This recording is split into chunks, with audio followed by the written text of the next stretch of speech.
শুভ সকাল বন্ধুরা, তোমরা সবাই কেমন আছো? আশা করছি তোমরা সবাই খুব খুব ভালো আছো, প্রত্যেকে খুব সুস্থ রয়েছো। অমৃতা ব্লগসে আরও একটি নতুন ব্লগে তোমাদের সবাইকে স্বাগত জানাই।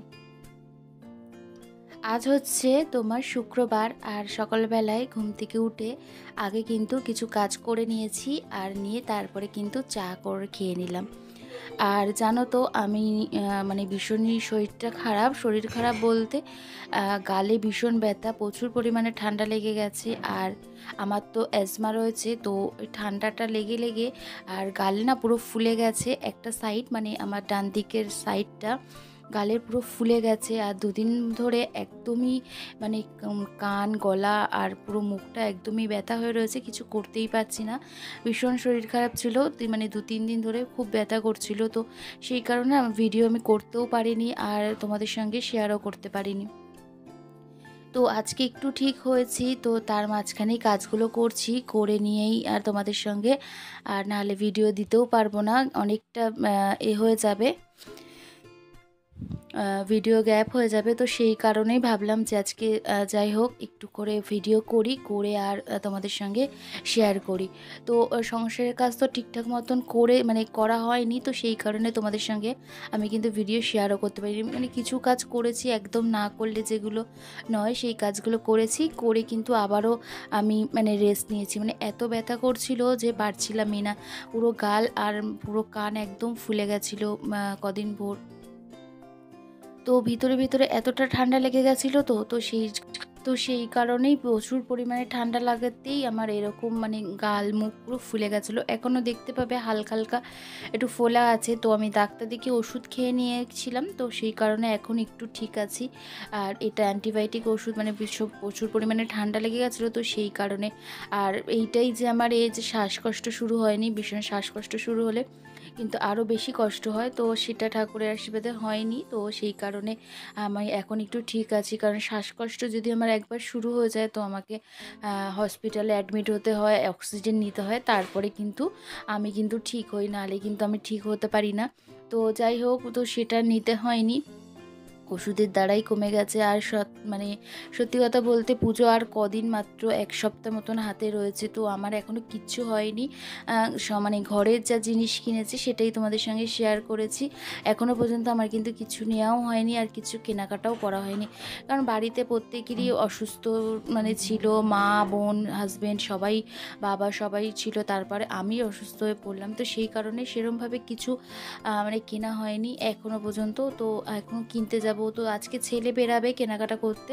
তো ছেলে এর আগেও কেনাকাটা করেছিল, ও মানে আমাদের বাড়ির সামনেই বাজার, কলকাতা এম বাজার, এখান থেকেও কেনাকাটা করেছিল। তো আজকেও যাবে ও একটু স্প্ল্যানেড আর গড়িয়াহাটে যাবে কেনাকাটা করতে।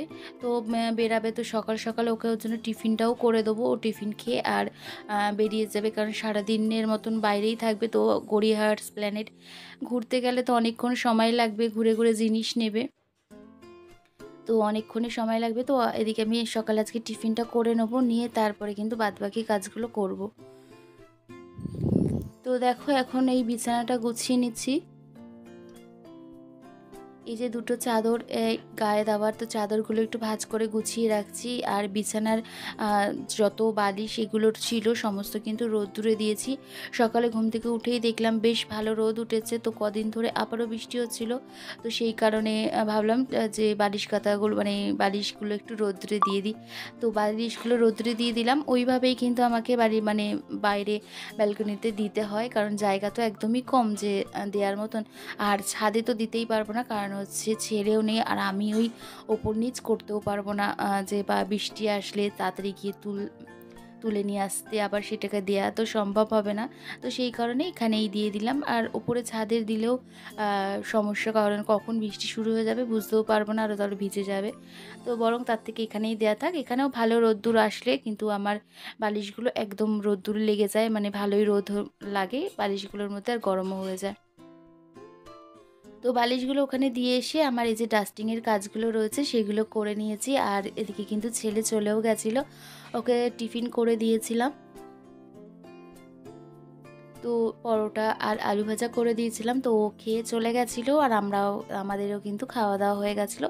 তারপর আমি ডাস্টিংয়ের কাজগুলো শুরু করে দিয়েছিলাম। আমার যে কদিন ধরে ঠিকঠাক মতন করতে পারিনি সেগুলো একটু একটু করে করে নিচ্ছিলাম, নিয়ে তারপরে কিন্তু ঘরবাড়ি একদম পরিষ্কার করে ঝাড় দিয়ে নিচ্ছি। আর দেখো বাইরে অনেক রোদ্দুর উঠেছে, তো আমি বালিশগুলো তারপরে তুলে নিয়ে সুন্দর করে বিছানাটা গুছিয়ে নিলাম। আর রোদ্দুর তো ভালো লেগে গেছে বালিশগুলোতে, তো সেই কারণে বালিশগুলো বিছানায় সুন্দর করে আবার গুছিয়ে রেখে দিলাম। তো এখন আমি পুরো ঘরটা ভালোভাবে ঝাড় দিয়ে দিই, দিয়ে বাইরেটাও ঝাড় দেবো। আর আর পুরো ঘর একদম মুছে পরিষ্কার করে নিয়ে তারপরে কিন্তু স্নান করব। আর আমার যে সকল বন্ধুরা আমাকে ভালো ভালো সুন্দর সুন্দর কমেন্ট করো তাদেরকে জানাই অসংখ্য ধন্যবাদ ও ভালোবাসা। তোমরা এইভাবেই কিন্তু কে ভালোবাসা দিও। তো আর যে সকল বন্ধুরা নতুন আমার ভিডিওটা দেখছো তাদেরকে বলবো, আমার ভিডিওটা যদি তোমাদের ভালো লেগে থাকে তো চ্যানেলটাকে তোমরা সাবস্ক্রাইব করে রাখতে পারো, এই ছোট্ট চ্যানেলটাকে। তো দেখো তারপরে কিন্তু আমি কিন্তু এখানে আমার ঘর বাড়ি পুরো ভালো করে পরিষ্কার করে ঝাড় দিয়ে নিচ্ছি। আর জানো তো আজকে কিন্তু আমি একটু বেরাবো, আর শরীর খারাপ, ঘরের মধ্যে বসে রয়েছি, যেন আরও মনটা খারাপ লাগছে, আরও একদমই কোথাও বেরানো হয়নি এখনও পর্যন্ত পুজোর কিছু কেনাকাটা করতে, তো সেই কারণে না মনটা আরও খারাপ হয়ে রয়েছে। তো এই মানে প্রত্যেক বছর আমি বোন কিছু না কিছু কারণে 2-3 বার বেরানো হয়ে যায়। কেনাকাটা তো থাকেই, অনেকেরই জিনিস কেনার থাকে, কেনাকাটা থাকে, তো এই বছর একদম বেরানো হয়নি। তো মনটা ভীষণই খারাপ, বোনেরও শরীরটা খারাপ ছিল, আর মানে ও তো আরও বেশি শরীর খারাপ ছিল, মানে 2 সপ্তাহ ভোর ও জ্বর ছিল, শরীর ভীষণই খারাপ ছিল। তো ওকে হসপিটাল মানে অ্যাডমিট করার মতনই হয়ে গেছিলো, তো আমরা অ্যাডমিট করিনি। তো সেখান থেকে ডাক্তার হসপিটাল দেখিয়ে নিয়ে তারপরে কিন্তু চলে এসেছিলাম, প্রাইভেটেই ওর ট্রিটমেন্ট করিয়েছিলাম। তো এখন ওর শরীরটা অনেকটাই ভালো রয়েছে। তো 2 বোন ভেবেছি আজকে একটু আমরা চুলটা কেটে আসবো। তো অনেক দিন হয়ে গেছে, ভেবেছিলাম যে যাব। আর হেয়ার কাটিংটা না আগে থেকে করে নিলে মানে বেশ ভালো শেপটা হয়, আর এরপরে ভীষণই ভিড় হয়ে যাবে পার্লারে, তো সেই কারণে আগে আগে গিয়েই ভেবেছি হেয়ার কাটিংটা করে আসবো। তো আমি সকালবেলায় উঠেছিলাম, তো প্রত্যেক দিনই মা বোন ফোন করে জিজ্ঞাসা করে শরীর কেমন আছে। তো আজকেরও ফোন করেছিল, তো বোন বললো দিদি তোর শরীরটা যখন আজকে ঠিক আছে তো আজকে যাবি হেয়ার কাটিংটা করতে। তো আমি বললাম ঠিক আছে, তো বাড়ির সামনেই, বেশি দূর নয়।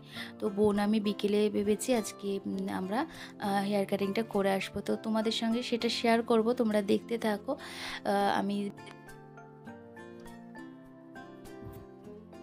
কদিন ধরে তো ঘরের কাজ ঠিকঠাক মতন করিনি, তো আজকে ভালোভাবে কাজগুলো করে নিচ্ছি। একদম খাটের নিচটা না পরিষ্কারও করা হয়নি, আর ভালো করে মোছাও হয়নি, কারণ একদমই শরীরটা ভালো লাগছিল না, তো সেই কারণে করতে পারছিলাম না। আর এই জলগুলো না 2 দিন ছাড়া ছাড়াই আমি কিন্তু চেঞ্জ করে দিই, কারণ হচ্ছে যাতে মশার নাও জমতে পারে জলের মধ্যে, আর জলটা চেঞ্জ করে দেওয়াই ভালো, যাতে গাছটাও ভালো থাকে। তো 2 দিন ছাড়া ছাড়াই আমি গাছগুলোর যে জল মধ্যে দিয়ে রাখি সেই জলগুলো কিন্তু চেঞ্জ করে নিই। আর এটা জানো তো একটা আমার মানে কাপ ভাঙা, এই কাপটা খুব সুন্দর ছিল, কিন্তু কাপের ডান্ডিটা মানে ভেঙে গেছে, তো এটা ফেলে দিতে ইচ্ছা করছিল না, তাই ভাবলাম এটা দিয়েই কিন্তু একটা সুন্দর জিনিস করা যাবে, মানে গাছটাও রেখে জিনিসটা কিন্তু সত্যি সুন্দর লাগছে। তো আমি এই গাছটা এর মধ্যে রেখে দিয়েছি, দিয়ে এখানে রেখে দিই। আর তারপরে দেখো এই যে গাছটা নিয়েছিলাম, তো সেই গাছটার ওই পটটাও না জল থাকে, তো জলটাকেও চেঞ্জ করে দিলাম, আর দিয়ে এটা ভালোভাবে একটু ধুয়ে নিচ্ছি, নিয়ে কিন্তু আবারও নতুন জল দেবো, দিয়ে রাখবো, আর গাছটাও তাতে ভালো থাকবে। আর জিনিসটাও যেহেতু কাচের আর সাদা, তো এটা দাগ দাগও হয়ে যায়, তো সেই কারণে আমি এটা ভালোভাবে একটু হ্যান্ড ওয়াশ দিয়ে হাত বুলিয়ে পরিষ্কার করে নিচ্ছি, আর জিনিসটাও কিন্তু চকচক থাকবে, আর জলটাও কিন্তু ভালো বেশ থাকবে।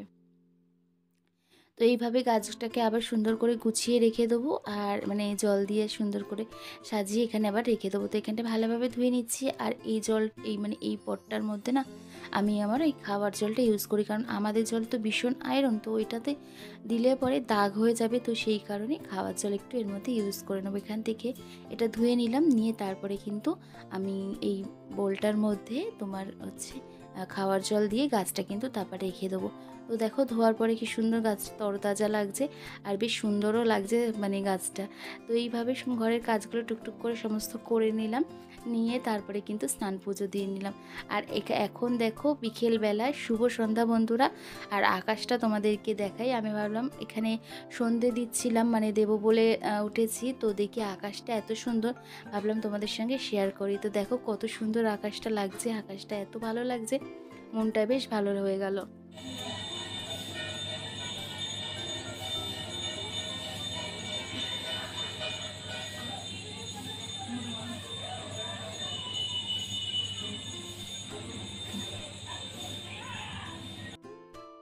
তারপরে এখানে সন্ধে দিয়ে আমি কিন্তু সন্ধেবেলা চা করব বলে চলে এসেছি, আর এখন চা করব। আর ছেলেও কিন্তু চলে এসেছে, আর এখন বাজে ঘড়িতে 7টা। তো আমি ছেলেও চলে এসেছে, আমরা তিনজনে একসঙ্গে চা খাবো, আমি হাজব্যান্ড ছেলে। আর হাজব্যান্ডের জন্য তো লাল চা মানে লিকার চা ওর জন্য করে দিয়েছি, আর আমার আর ছেলের জন্য এখানে দুধ চা। তো আমি এদিকে সন্ধে দেবো বলে একেবারে ড্রেসটা চেঞ্জ করে নিয়েছি, আর এটা পরেই কিন্তু আমি পার্লারে চলে যাব।